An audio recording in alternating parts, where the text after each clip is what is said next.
Welcome to this edition of Labor Vision. I'm Bob Delaney, Executive Director of the Institute for Labor Studies and Research. Labor Vision, a production of the Institute, focuses on topics of importance to working Rhode Islanders.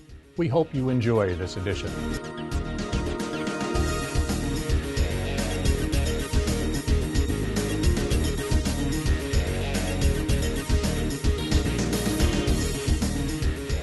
Hello, everyone. Thank you for watching Labor Vision. My name is Erica Hammond.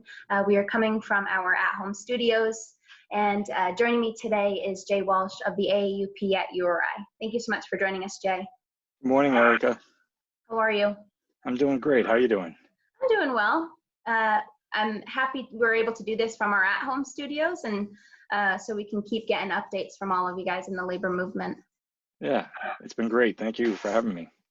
So you want to tell us a little bit, I know you were just on probably a few months ago now, you joined us on Labor Vision, but can you give us a brief introduction of your union just so the folks who are watching this for the first time know who you represent?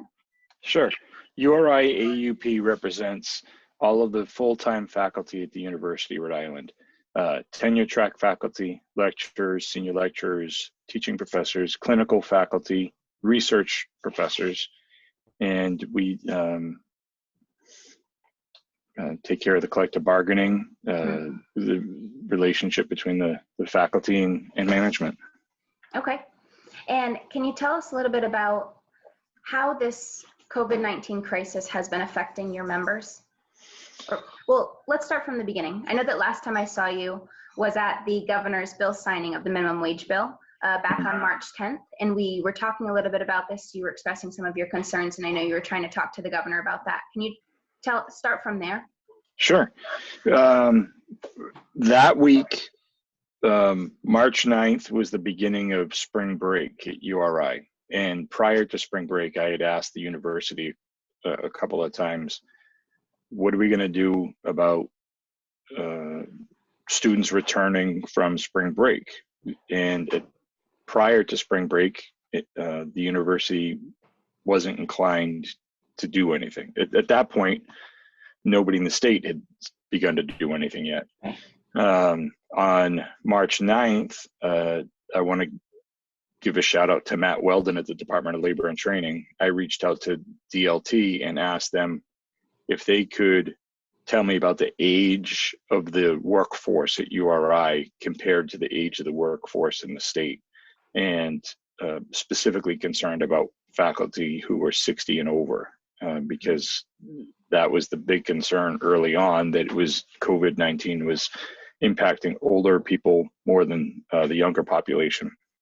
And the data Matt was able to give me combined URI, RIC, and CCRI, all employees at those institutions, not just faculty, but the percentage of people that work in public higher education in Rhode Island is almost double. The people that are 60 or over is almost double at public higher ed than it is in other areas of employment in the state.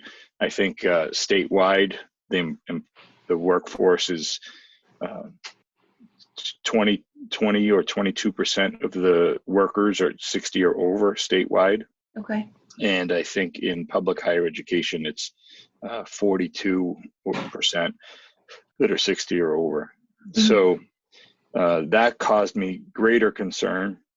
And that day I had reached out to the university and on March 9th and informally had asked a couple of questions about what are we going to do? What are we going to do? And the university had said, well, what I was reported back to me was that we don't have any plans right now.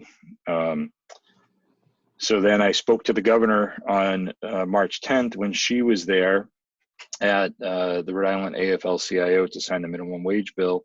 And I expressed my concern that the workforce in public higher ed was significantly older than the rest of the workforce. And I was concerned about 15,000 students coming back to campus from wherever they were and bringing back whatever viruses they may have caught.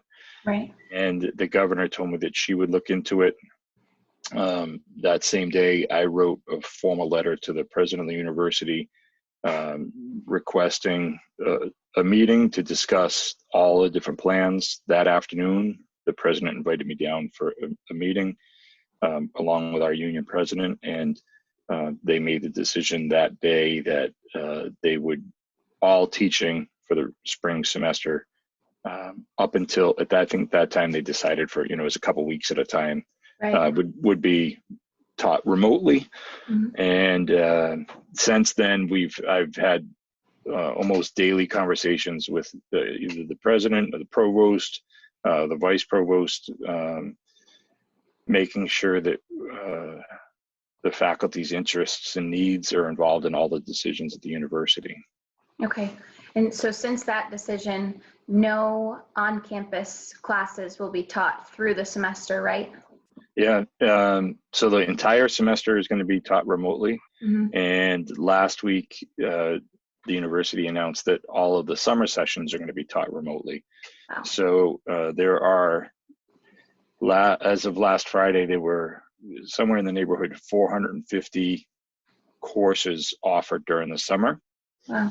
And half of them were already scheduled to be online courses, and half of them were going to be face-to-face courses. Okay. So now the faculty is in the process of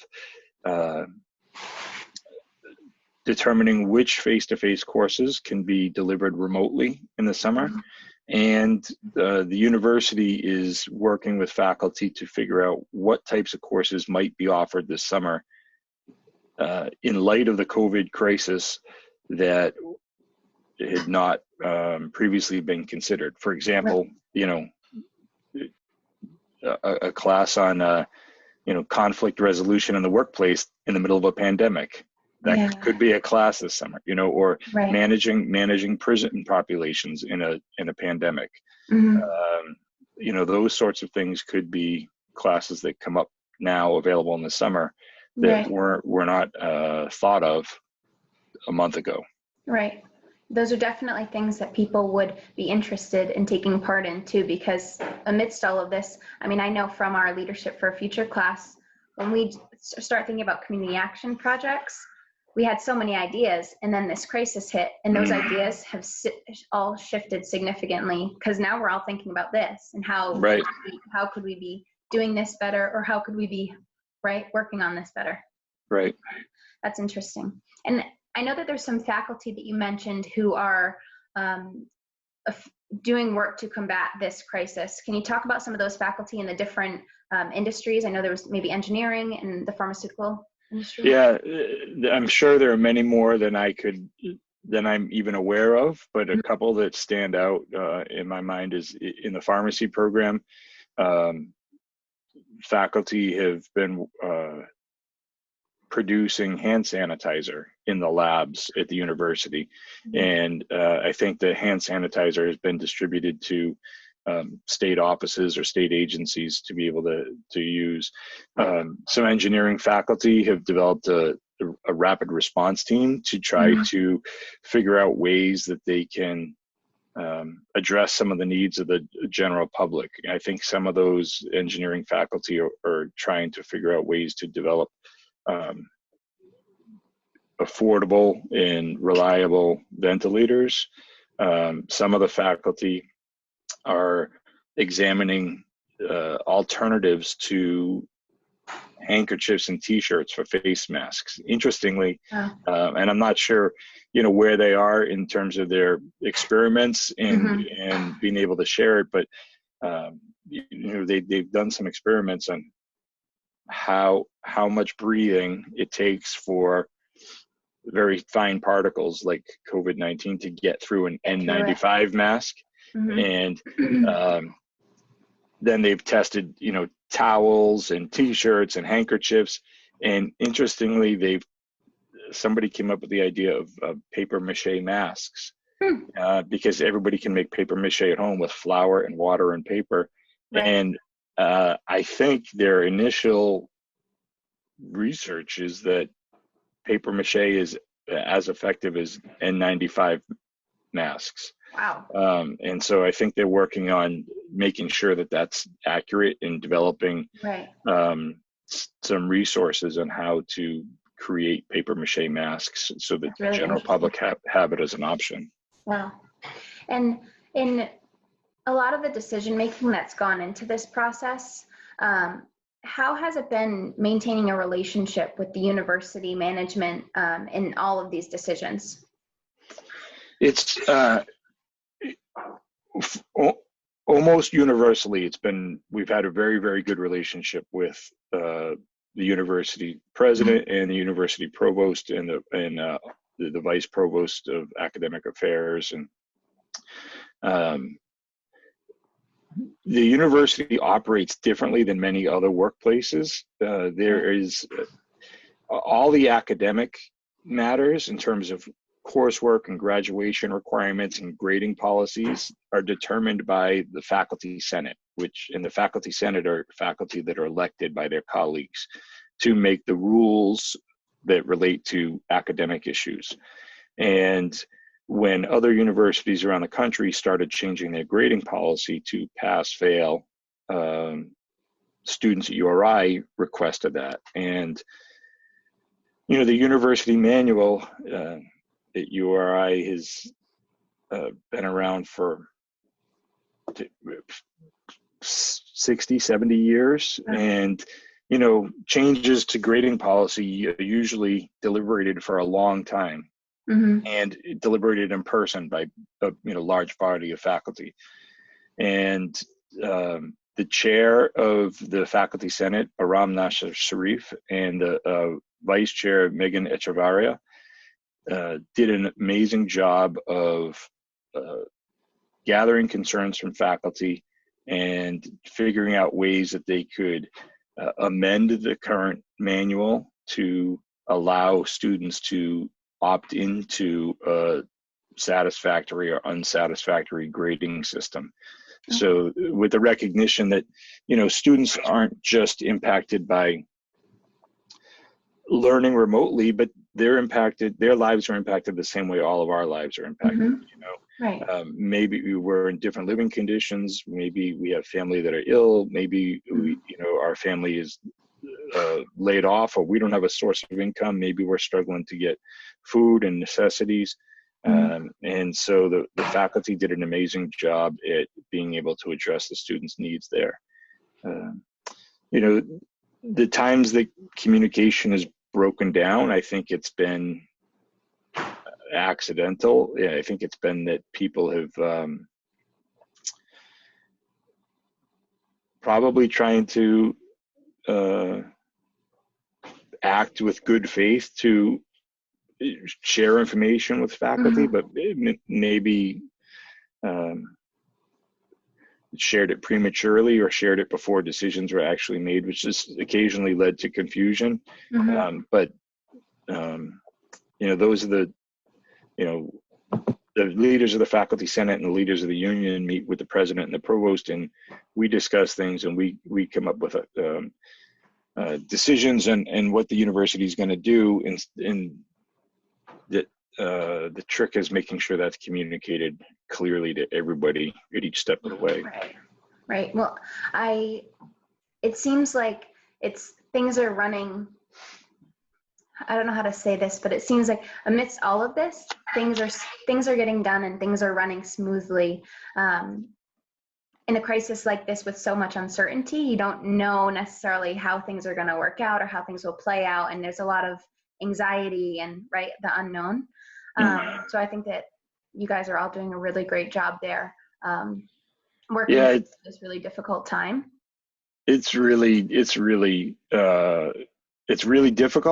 but it's also pretty amazing that the faculty are able to do the types of things that they're able to do. Right. Probably a lot like K-12 teachers. Faculty are struggling with teaching from home. I'll give you, a couple of examples. I have a faculty member who's a single mom and has a daughter under the age of 8, and is trying to figure out how to be able to do her work and be on calls like this and take care of a baby. Another faculty member who has kids that are, I think, 6 months and 3 years old. And, he and his partner are together taking care of the kids, but the partner has a job that requires producing online content and for children, and producing that content for children has become high need now because so many students are at home. And in order to find peace and quiet, the faculty member's partner is getting up at 4 a.m., sitting in the shower, putting blankets over her head so she can record the content in silence without the kids around. And we're fortunate that we are not on the front lines like our SEIU brothers and sisters, or UNAP brothers and sisters, or UFCW brothers and sisters, or the RIPTA drivers, or the Brotherhood of Correction Officers. Those people are interacting with the public every day and putting themselves at risk. Right. We're able to do it from our homes, which is keeping us, which is, reducing the risks that we have of contracting the virus. But, everybody's struggling one way or the other. Right. It's not to say there's not still difficulties and conflicts, barriers to overcome.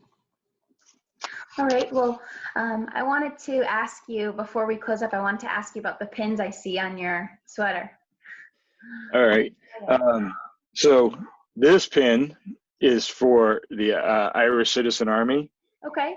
And the backstory to it is that James Larkin was a great labor leader in Ireland and had organized unions around the island of Ireland before they had legal status. And in 1913, James Larkin was organizing workers in Dublin, and part of what he did is organize a lot of sympathy strikes. And the employers got together and decided they weren't going to let James Larkin organize the employees in Dublin. He had been successful in Belfast, and so as a preemptive measure, the employers locked out all of the workers in the city of Dublin in 1913. And that led to a lot of fights between the unions and the police. And the police were brought in on the employer's side to fight the police, to fight the strikers and the workers.